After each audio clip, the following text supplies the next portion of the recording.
started my art career at the age of 43. So at 18, I was very interested in a life of art, and pretty much was clear that I wanted to go to art school. My father, however, had other ideas and made it very clear to me that I was A, going to go to college, and B, I was going to choose a secure profession.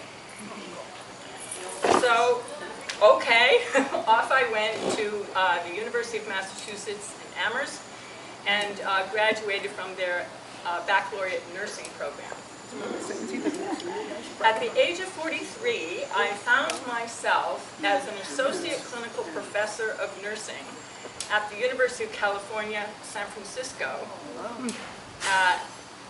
It was a nursing and a medical appointment that I had there, and I was also running the family nurse practitioner program that I had helped to start 12 years earlier. Now I was armed with a doctoral degree and a lot of administrative experience, and so I began to look at what's next. So what was next for me at that time was clearly to become a dean someplace. The more I contemplated this pathway, the more I started getting messages from dreams and workshops and all kinds of sources that began to say, wait a minute, no, wrong direction. And so I began to contemplate revisiting my original dream about becoming an artist. And the messages that I was getting were so strong that I decided to listen. So I ended up giving up my academic appointment at UCSF, my rent-controlled apartment, a boyfriend dangling in the wind, and put everything in storage, and I went off to New York City and enrolled at the Art Students League there. About a year and a half later, I returned to the Bay Area and began to set up my life where I was both supporting my art and my nursing.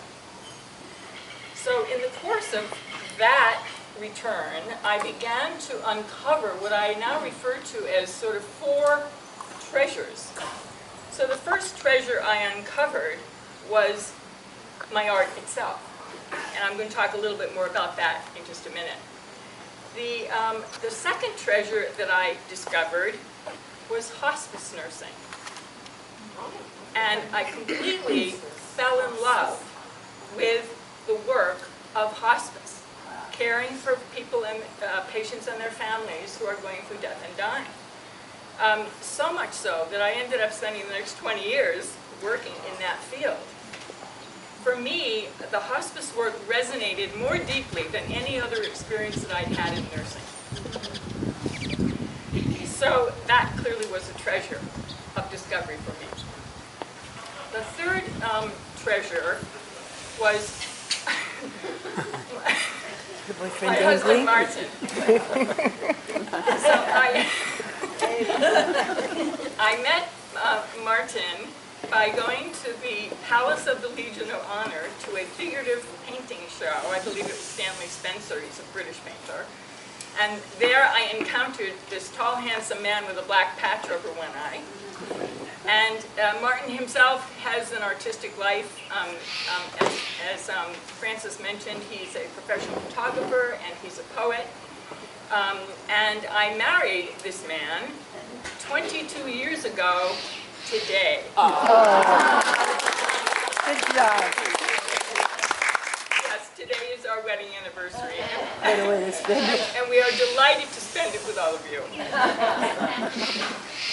Okay, then the fourth treasure that we uncovered was our Tibetan Buddhist practice.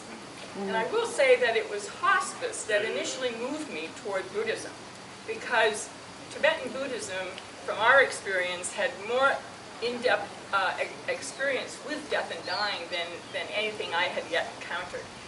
Martin and I elected together to pursue this as a spiritual path and as a framework for our marriage.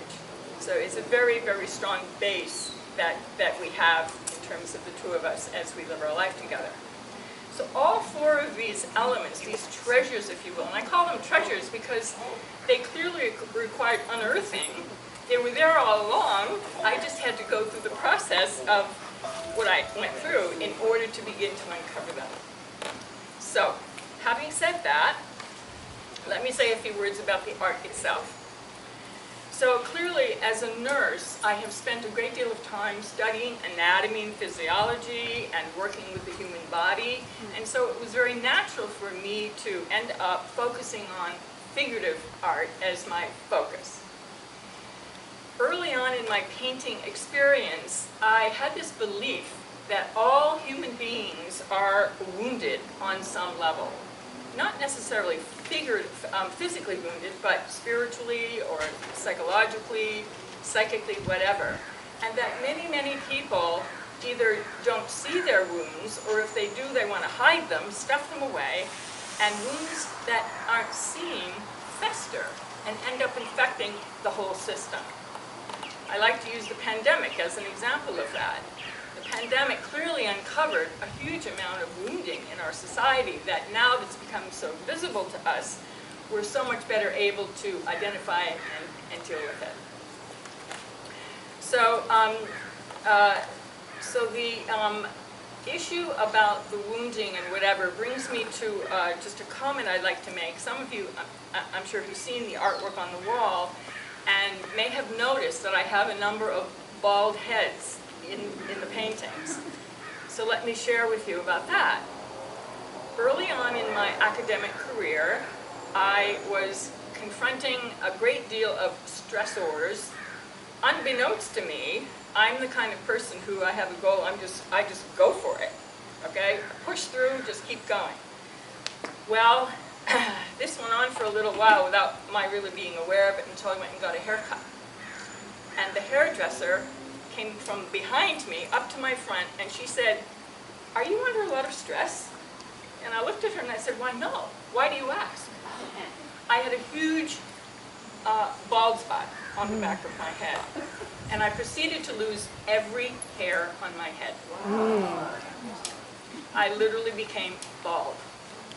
I went so far as to go and try on a wig at the recommendation of the dermatologist, and the minute I put the wig on my head, I was like, whoa, wait a minute. If I do this, I'm covering up the very problem that caused it in the first place, which was a refusal to own my own vulnerability, my own issues, to see what was going on and take care of it. And so I walked around the campus at UCSF completely bald until all my hair started going. It's obviously come back. Okay, so it did heal. So many years later, when I started painting, and I'm working figuratively, spontaneously, bald heads started appearing in my work. I wasn't thinking about it, I wasn't planning for it, it was just there. And it all seemed so natural that I just kept going with it. So that's the story of the bald heads. Again, the idea of owning your vulnerability and the power behind the truth of what is actually happening. Okay, so along the way of my exploration in terms of my art and painting, I began to pay attention to the fact that I didn't care for abstraction at all. I didn't understand it, it didn't make any sense to me, I couldn't connect with it. And so because of that, I ended up deciding, okay, wait, I'm so resistant to this, that's where I need to go. So I ended up focusing on abstraction for the next couple of years, really, and all I did was paint abstracts. At some point, of course, the figure is calling to me, and so I began to look at how can I merge abstraction with the figure, bring them together and create something different. And the result of that exploration is the work that you see on the walls here. So also along the way in my explorations, I encountered a gentleman by the name of John Seed. And John is an artist himself, and he is a writer, a blogger of art. And in the course, he worked for the Huffington Post, and in the course of all of his work that he was doing with artists all across the country, he began to discover a very significant trend that was going on with representational painters. And that was that they were starting to break up their paintings, reshape them in a completely different way. And he ended up calling this movement that he identified, disrupted realism. And he published a book back in 2019 called Disrupted Realism, Paintings for a Distracted World. He defines disrupted realism as distorting traditional realism to reflect the fragmentation of modern life. He also believes, and I think we can all attest to this, that we are the most distracted society in the history of the world.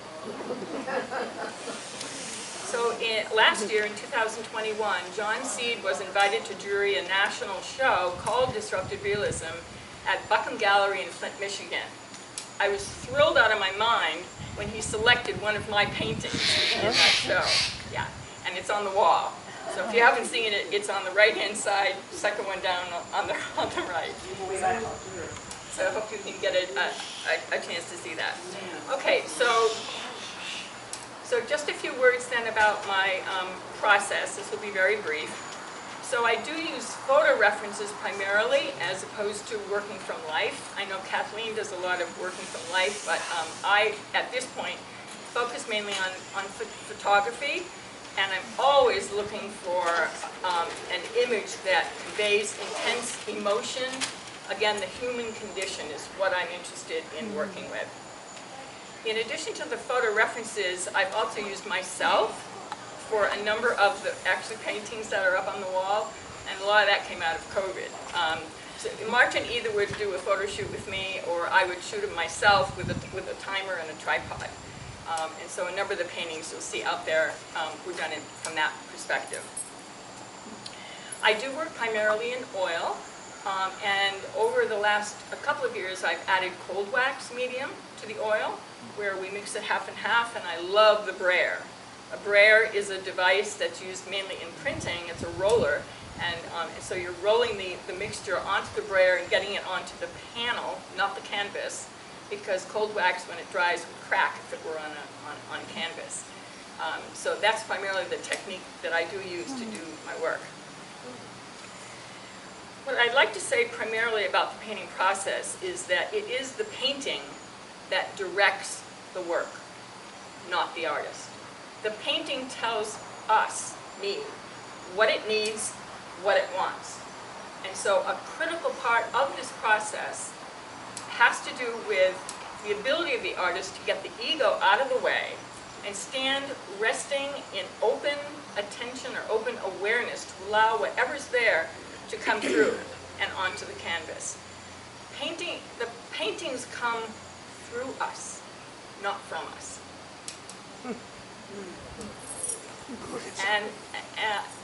And this is also why, from a Buddhist perspective, we have a Lama that instructs us. And my Lama has consistently told me he wants me, whenever we're in retreat, I'm to keep painting.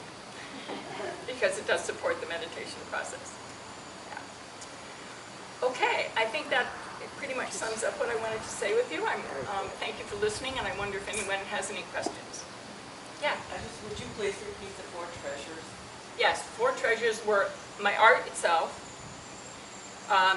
the hospice nursing, my husband, Martin, and then the Tibetan Buddhism practice. Yeah. All of which, again, were uncovered by me. They were there all along, but I uncovered them as a result of the willingness to leave the life that wasn't working for me anymore. And go off and see that, yeah. How did you handle the stress involved? What approach did you take to relieve yourself of the stresses? Did you repeat the question? Yeah, the question is, how did I deal with the stress once I recognized that that's what was going on? The university itself went to great efforts. They got me an assistant. They started paying me more. And the job of the assistant that worked with me, her job was to check my hair regularly, my head. One of the stressors was I had enrolled in a full-time doctoral program at the same time that I had a full-time faculty position. That was like nuts. So I really had to look at that and pull back on that. So I just took steps like that. But I think the biggest thing of the whole thing was just surrendering to the truth of what was happening. Because I was told, you're not going to get your hair back. It's just not going to happen. But I think through the surrendering process, the relaxing into it and realizing what I was doing to myself, that in itself was the healing. Yeah. Yes? When you're through here, I'd like to talk to you. Okay. Okay. Yeah, Barb will be here for a little while, so if you want to talk with her. Yeah, we figured till about 5 or so, whatever. Yeah, I'm hoping to chat with you. Anniversary. Any other questions? Yes, sir. What I noticed in looking at your paintings is that there is a certain amount of gender imbalance. And I wonder if you have done that purposely, or if you have ignored the male figure, or what is the basis for that? I do have a preference for the female figure in terms of my painting, absolutely true. However, there are a couple of male figures on the wall. Misbegotten is one of them. And the Crouching Man is another one. I have done multiple paintings of my husband. But yeah, I do have a tendency to lean toward the female figure. Yes. I hope that isn't a problem for you. No, it's just a matter of curiosity. I'm wondering why that is. Does that have something to do with your Tibetan Buddhist practice? Not at all. Not at all? No, not at all. Okay. But thank you for the question. Paint what you know. Yes, paint what you know, that's it. Yes. Although in nursing we do. Yes. Nursing. Anyone else have any questions for me? A lot, yeah. Okay, well, thank you all so very, very much for coming this afternoon and listening to what I have to say.